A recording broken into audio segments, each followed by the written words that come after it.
അപ്പോൾ അതിന് നൃത്തത്തിലേക്ക് തന്നെ അപ്പം ചേച്ചി പറയുണ്ടായി ഇപ്പോഴും ഞാൻ പഠിച്ചുകൊണ്ടിരിക്കുകയാണ്. MBA കഴിഞ്ഞു, ഇപ്പോൾ MA ചെയ്തുകൊണ്ടിരിക്കുന്നല്ലേ? MA ഭരതനാട്യം ചെയ്തുകൊണ്ടിരിക്കുന്നത്.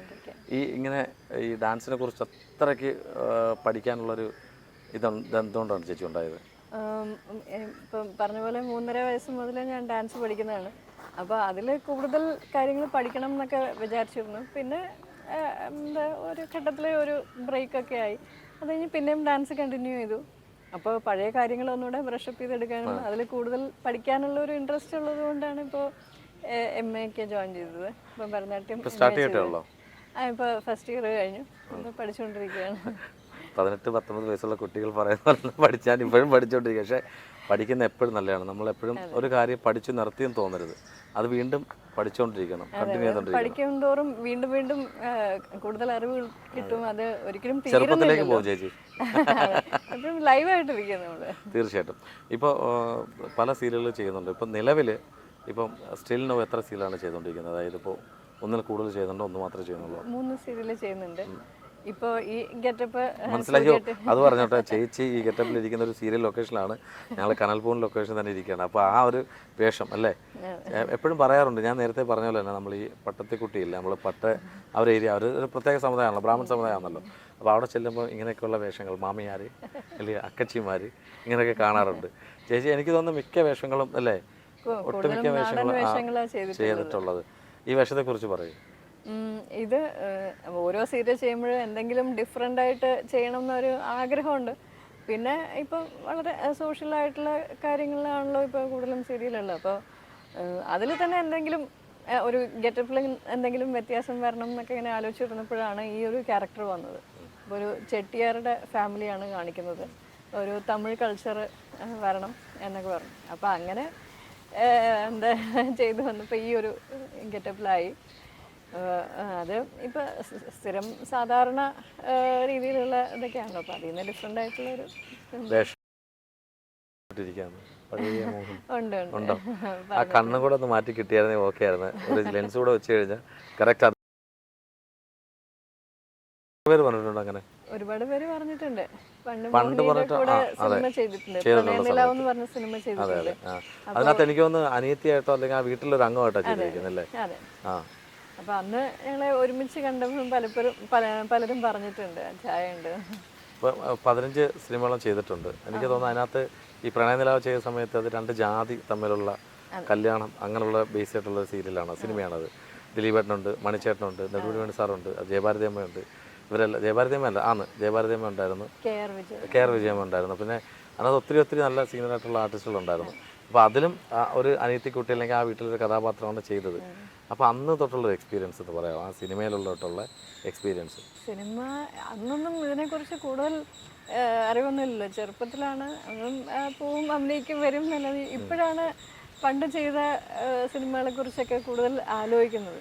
അന്ന് ബ്ലാങ്ക് ആയിട്ട് പോയി ചെയ്തു. അവർ ചെയ്യാൻ പറയുന്ന കാര്യങ്ങൾ അതുപോലെ ചെയ്യും വരുന്നല്ലാതെ കൂടുതൽ അതിനെക്കുറിച്ചൊന്നും ചിന്തിച്ചിട്ടില്ലായിരുന്നു. അപ്പം ശരിക്കും പറഞ്ഞാൽ ഈ ഫീൽഡിൽ വലിയൊരു പാഷനോ അല്ലെങ്കിൽ വലിയ ഒരു ഇങ്ങനെ ഒരു ലക്ഷ്യമൊന്നും ഉണ്ടായിരുന്നില്ല.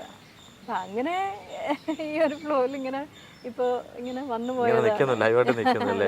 എന്ത് പറയണമെന്ന് എനിക്ക് തോന്നുന്നു ചേച്ചിക്ക് പറ്റുന്നില്ലെന്ന് തോന്നുന്നു. എന്താണ് അതിനകത്ത് എക്സ്പ്രഷൻ, എന്താണ് പറയേണ്ടത് എന്നുവെച്ചാൽ ഒരു പ്ലാൻ ചെയ്തൊന്നും അല്ല ഇതിലേക്ക് വന്നത്. അപ്പോൾ അതാണ് ഈ സ്റ്റഡീസും കണ്ടിന്യൂ ചെയ്തുകൊണ്ടിരുന്നത്. അപ്പോൾ ഒരു നല്ലൊരു ജോലി, ഓഫീസ് ജോലി ആയിരുന്നു എൻ്റെ ഒരു ആഗ്രഹം. അതിന് വേണ്ടിയിട്ടാണ്. MBA കഴിയുമ്പോൾ തന്നെ നമുക്ക് അറിയാമല്ലോ എന്തെങ്കിലും ഒരു ഓഫീസ് ജോലി. അത് ബാങ്കിൽ വർക്ക് ചെയ്തുകൊണ്ടിരുന്നപ്പോഴാണ് MBA. ഏത് ബാങ്കിലാണ് ചേച്ചി വർക്ക് ചെയ്തത്? പ്രൈവറ്റ് ബാങ്ക്സിലായിരുന്നു. ING വൈശ്യ ബാങ്ക്, പിന്നെ HDFC, കോട്ടക് മഹീന്ദ്ര ബാങ്ക്. അങ്ങനെ ഈ നമ്മുടെ ഏതൊരു കാര്യം നോക്കുമ്പോൾ ലൈഫിൽ നമുക്ക് പിന്നോട്ട് തിരിഞ്ഞു നോക്കുമ്പോൾ കുറേ വിഷമങ്ങൾ നമുക്ക് വന്നിട്ടുണ്ട്.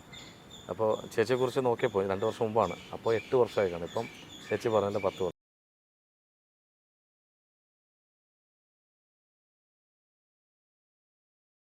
കാര്യങ്ങൾ കേൾക്കേണ്ടി വരും. അത്തരത്തിൽ കുറേ കാര്യങ്ങൾ കേട്ടായിട്ട് ചേച്ചി ഒരു ആർട്ടിക്കിളിൽ ഞാൻ കണ്ടിട്ടുണ്ട്. അതായത് ഹസ്ബൻഡ് മരിച്ചതിന് ശേഷം ചേച്ചി കുടുംബക്കാരെയും നാട്ടുകാരുടെയൊക്കെ ഇവളെ ഇങ്ങനെ നടക്കുന്നു, ഇങ്ങനെ സീരിയലിന് വേണ്ടി ഇപ്പോൾ സിനിമ ഇങ്ങനെ എന്തിനാ അഭിനയിക്കാൻ പോകുന്നത് എന്നൊക്കെയുള്ള പരിഹാസങ്ങൾ കേട്ടിട്ടുണ്ട്. അതിനെക്കുറിച്ച് ചേച്ചി എന്താ പറയുള്ളത്? അത് അന്നൊക്കെ ഒരുപാട് വിഷമം തോന്നിയിട്ടുണ്ട്. അപ്പോൾ പിന്നെ അതൊക്കെ തരണം ചെയ്ത് വന്നേ പറ്റൂ എന്നുള്ളൊരു അവസ്ഥയിൽ ആയിരുന്നു. അപ്പോൾ എന്തോ എന്താ ദൈവാധീനം കൊണ്ട് അപ്പോൾ ഒരു സ്ട്രെങ്ത് കിട്ടി, അതൊക്കെ തരണം ചെയ്ത് മുമ്പോട്ട് പോന്നു. അപ്പോൾ ഇപ്പോൾ ആലോചിക്കുമ്പോൾ അതൊക്കെ എന്താ നമ്മളെ കൂടുതൽ പോസിറ്റീവ് ആക്കിയിട്ടുണ്ട്, കൂടുതൽ സ്ട്രെങ്ത് തന്നിട്ടുണ്ട്. അപ്പോൾ എല്ലാം എന്താ പറയുക, പല ഇതും കേൾക്കുമ്പോൾ നമുക്ക് കൂടുതൽ ഒരു ശക്തി കൂടുതൽ കിട്ടുമല്ലോ. നെഗറ്റീവ് വരുമ്പോൾ പോസിറ്റീവായിട്ട് നമുക്ക് എടുക്കാൻ നമുക്ക് കൂടുതൽ മുന്നോട്ട് പോകാനുള്ള ഒരു എനർജി അതൊക്കെ ആയിരുന്നു എന്നാണ് ഞാനിപ്പോൾ വിചാരിക്കാറുള്ളത്. എല്ലാം പോസിറ്റീവായിട്ട്. പക്ഷെ ആ ദുരിത സമയത്ത് കൈപിടിച്ചുയർത്തിയ കുറെ നമ്മുടെ ഈ അഭിനയ രംഗത്തിനുള്ളവർ കുറെ പേര് താങ്ങായിട്ട് തള്ളായിട്ട് നിന്നിട്ടുണ്ടെന്ന് ചേച്ചിനെ പറഞ്ഞിട്ടുണ്ട്. അത് കൂടുതലും അങ്ങനെ പറയാൻ പറ്റില്ല. എൻ്റെ ഫ്രണ്ട്സ് വളരെ ചുരുക്കം ചില ഫ്രണ്ട്സ് ഉണ്ടായിരുന്നു. അപ്പോൾ അവരൊക്കെ ആയിരുന്നു എനിക്ക് ഒരു സപ്പോർട്ടായിട്ട് നിന്നത്. പലത് കാര്യങ്ങളിലും എനിക്ക് മോട്ടിവേറ്റ് ചെയ്ത് ഒരു മോറൽ സപ്പോർട്ട് തന്ന് കൂടെ നിന്നിട്ടുണ്ട്. അപ്പം അതാണല്ലോ ഏറ്റവും കൂടുതൽ നമുക്ക് ആവശ്യമായിട്ടുള്ള കാര്യം. പിന്നെ അതുപോലെ മകൾ ഏറ്റവും കൂടുതൽ സപ്പോർട്ടുള്ള ആളാണ്. എനിക്കൊന്ന് ചേച്ചിയുടെ കോസ്റ്റ്യൂമായാലും അഭിനയമായാലും എല്ലാം ഇപ്പോൾ അഭിപ്രായം പറഞ്ഞുകൊണ്ടിരിക്കും. മോൾ എന്താ ഇപ്പോൾ ചെയ്യുന്നത്? മോള് ഇപ്പോൾ +2 കഴിഞ്ഞു. ഇപ്പോൾ എൻട്രൻസിന് വേണ്ടി പ്രിപ്പയർ ചെയ്തുകൊണ്ടിരിക്കുകയാണ്. ഇപ്പം എന്തൊക്കെ പറയാം, അമ്മയുടെ അഭിനയം കണ്ടിട്ടോ പറയാറുണ്ടോ ആള്? വലിയ നല്ല അഭിപ്രായമൊന്നുമല്ല. അഭിനയം കൊള്ളില്ലെന്നാണ് പറയുന്നത്. ഇങ്ങനെയൊന്നും അല്ല വേണ്ടതെന്ന് പറയാം. പിന്നെ ഇപ്പോൾ നമ്മൾ മെഗാ സീരിയലിലെ ഒരു ട്രെൻഡ് ഇങ്ങനെ ഒരു രീതി ഉണ്ടല്ലോ, അപ്പൊ അതിൽ നിന്ന് നമുക്ക് ഒരുപാട് എന്താ വിട്ട് മാറി ചെയ്യാൻ പറ്റാറില്ല. നാച്ചുറൽ ആക്ടിങ് അല്ല, ഇത്തിരി ഓവർ ആക്ടിങ് ആണെന്നൊക്കെ പറയാറുണ്ട്. അറിയില്ല എന്താന്നുള്ള സീരിയൽ എന്താന്നുള്ള അറിയില്ലായിരിക്കും കൊച്ചിന്, അതുകൊണ്ടായിരിക്കാം. ഇപ്പോഴത്തെ ഈ ഒരു ജനറേഷൻ അങ്ങനെ സീരിയലൊന്നും അങ്ങനെ കാണുന്ന കൂട്ടത്തിലല്ല. അപ്പോൾ പിന്നെ നമ്മൾ അപ്ഡേറ്റഡ് ആവുന്ന അവരുടെ അടുത്തുനിന്ന് ഓരോ സജഷൻസ് ഒക്കെ കിട്ടുമ്പോഴാണ്. അപ്പോൾ ഇപ്പോഴത്തെ ട്രെൻഡ് എങ്ങനെയാണ്, ഇപ്പോഴത്തെ പുതിയ കാര്യങ്ങൾ എങ്ങനെയാണ്, ടെക്നിക്കലി ആയാലും എല്ലാ കാര്യങ്ങളിലും അവളുടെ അഭിപ്രായങ്ങൾ നമ്മൾ അപ്ഡേറ്റഡ് ആയിക്കൊണ്ടിരിക്കും. പല കാര്യങ്ങളും അവരുടെ അടുത്തുനിന്ന് പഠിച്ചുകൊണ്ടിരിക്കുക. അല്ല, അങ്ങനെയുള്ള സീരിയൽസ് ഇപ്പം വരുന്നുണ്ടല്ലോ, കുറേ വരുന്നുണ്ട്. ജനറേഷന് പറ്റിയുള്ള സീരിയൽസ് വരുന്നുണ്ട്. അതുപോലെ തന്നെ ഈ നമ്മൾ 7ാം ക്ലാസ്സിൽ പഠിക്കുന്ന സമയത്ത് ദൂരദർശനിൽ പോകുന്നു, ഹീറോസ് എന്നുള്ള സീരിയൽ ചെയ്യുന്നു. അത് മാത്രമല്ല ആ സമയങ്ങളിൽ എപ്പിസോഡ്സ് എന്ന് പറഞ്ഞാൽ അങ്ങ് നീണ്ടു കിടക്കുകയാണ്. വേറെ സീരിയൽസ് ഇല്ലല്ലോ.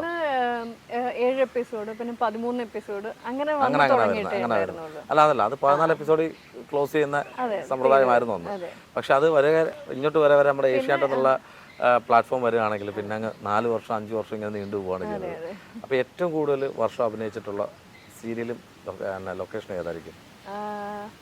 ചാനൽ എൻ്റെ ഓർമ്മയിൽ സൂര്യ ടിവിയിലെ താലി എന്ന് പറഞ്ഞ സീരിയലായിരുന്നു. അത് 3-3.5 വർഷം പോയി. അത് എൻ്റെ ലൈഫിലും ഒരു ടേണിംഗ് പോയിന്റ് ആയിരുന്നു ആ സീരിയല്. അത് ഡിഗ്രി പഠിച്ചുകൊണ്ടിരുന്നപ്പോഴാണ് ആ സീരിയൽ സ്റ്റാർട്ട് ചെയ്തത്. ഡിഗ്രി കഴിഞ്ഞു, കല്യാണം കഴിഞ്ഞതും ആ സെറ്റിൽ വെച്ചിട്ടായിരുന്നു. ഹസ്ബൻഡ് അതിലെ എപ്പിസോഡ് ഡയറക്ടർ ആയിരുന്നു. പക്ഷെ അത് എങ്ങും പറഞ്ഞിട്ടില്ലാന്ന് തോന്നുന്നു. എനിക്ക് തോന്നുന്നു ആർട്ടിക്കിളിൽ ഇല്ലായിരുന്നില്ല, ഞാൻ അത് ചോദിച്ചേനെ. അതിന്റെ ഡയറക്ടർ ആയിരുന്നു അല്ലേ? എപ്പിസോഡ് ഡയറക്ടർ ആയിരുന്നു. കുറച്ച് എപ്പിസോഡ്സ് ചെയ്തിരുന്നു. ഹസ്ബൻഡ് അദ്ദേഹത്തിന്റെ പേരും കൂടെ ഒന്ന് ശങ്കരം പോറ്റി. അപ്പോൾ എന്തായാലും